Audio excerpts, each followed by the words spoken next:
Hello, I'm Brandy Gardner, docent with the African American Civil War Museum, and I am interviewing Harry Jones, curator of the African American Civil War Museum, about the 150th anniversary of the Civil War and issues concerning the celebration or commemoration of the Civil War.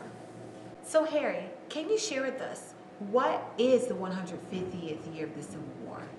Well, it's the anniversary, the 150th anniversary of the Civil War, a really critical time in American history, our only Civil War. So it's the 150th anniversary, and it has some magical word like sesquicentennial that goes along with it. But it's the 150th anniversary, and it's celebration and commemoration. For some, it is a celebration. For some, it's really just a commemoration. It's kind of odd to celebrate war, but we do celebrate the 4th of July, which is the American Revolutionary War and the winning of independence. So for those who win their freedom in the Civil War, this is a celebration. For those who fight for the various reasons that they fight, and in particular lose, this is a commemoration. What was the role of South Carolina in the Civil War? South Carolina is the state that kicks off secession. In December of 1861, the South Carolina Secessionist Convention was held in Charleston at Institute Hall. And on Christmas Eve, they voted to secede from the Union. And one of the first acts of secession was to begin to seize what was the federal government considered federal property, the forts around Charleston Harbor, like Fort Moultrie, which was in the harbor shoreline itself, and then Fort Sumter, which was in the harbor. So a lot of the conflict over not just secession, but over this property that was once really federal property, and whether the states had the right to take it after they had seceded. But the real question was whether they had the right to secede or not. So South Carolina kicks off secession, and then in April of '61, when they bombard, when the state militia of South Carolina bombards Fort Sumter, it is recognized as really when open hostilities in the Civil War begins. So South Carolina is critical in bringing about the secessionist and the open hostilities in the Civil War. A central issue that has arisen from the controversy is what the Civil War was fought over.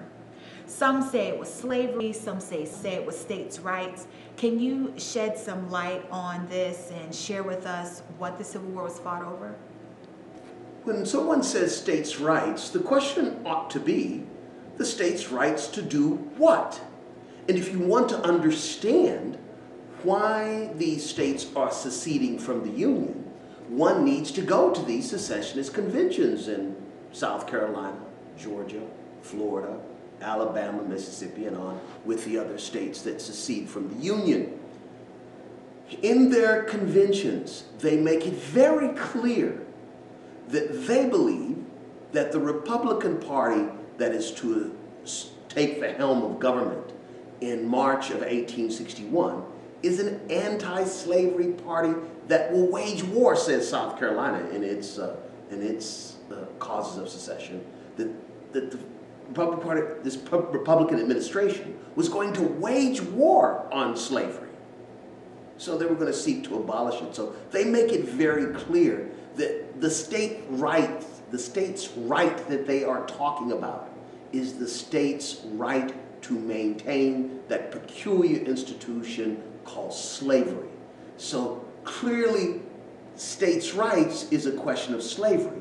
There are a number of complex issues that deal with slavery. It's not just a moral conviction on one side, the North, that we ought to abolish slavery. That's not just it. These are some complex economic issues as well. And you got 4 million Americans claimed as property, held as slaves when the Civil War begins, at an average cost of around $1,000 apiece.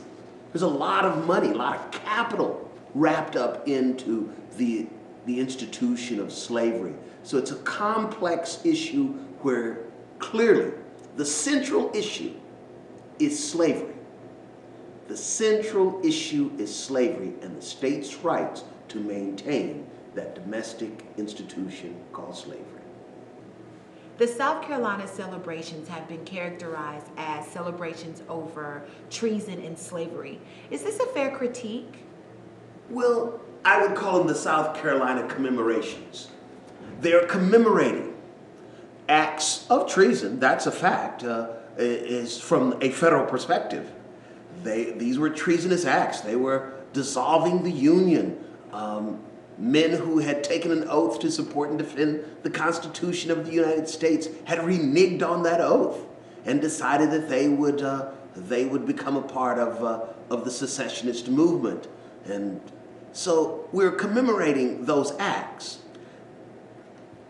If we read John S. Rock, an African-American physician when the Civil War begins, physician, dentist, and school teacher, later becomes a lawyer and is admitted to the bar of the U.S. Supreme Court, he would say that in our community, we were excited about this opportunity to strike a blow for freedom. So when our community was witnessing this secessionist movement reaching a point to where they were really about to dissolve the Union, then that meant the opportunity to strike a blow for liberty was really about to arrive. So there was a great deal of celebration. Frederick Douglass writes about that as well, that there's joy in our community because now we have a genuine opportunity to strike a blow for liberty. So commemoration for those who are seceding from the Union, and right now, as 150 years later, we know how the story ends. They're commemorating when they seceded from the Union. But for Americans who believe in the ideals of the founders, we must see this as the opportunity to really create a new birth of freedom. We must see this, and we must understand this war itself, much like we understand the American Revolution and the 4th of July, independence, freedom, liberty. To secure the blessings of liberty for all was made possible in this war. So we're celebrating this genuine opportunity to end the tyranny of slavery. Should African Americans feel disrespected by the celebrations in South Carolina? Not if you know your history. If you know your history, then you are focusing on what your folk were doing. They understood this as an opportunity to end the tyranny of slavery. How am I disrespected by the commemorations of the events that made my opportunity to end the tyranny of slavery possible? No, I'm celebrating. But when we don't know our history, when we have accepted that false statement of W.E. Woodward, graduate of the Citadel, which is in Charleston, South Carolina, that said that the American Negro had done nothing to free himself. When we accept what some African Americans say, that the word of the proclamation didn't get to Texas till 2.5 years after it was issued, therefore they finally found out they were free, that is to believe that we were doing nothing to free ourselves. So if your understanding of history is that the Emancipation Proclamation freed the slaves when they heard about it, if that's your understanding of history, you're disrespected because you don't know your history, but that can be corrected. You need to know your history in order to understand what you should be celebrating, the genuine opportunity to strike a blow for liberty. I do not feel disrespected by people commemorating events that made it possible that I might, my fathers might, my mothers might, strike a blow for liberty. I'm celebrating that. Thank you. Well,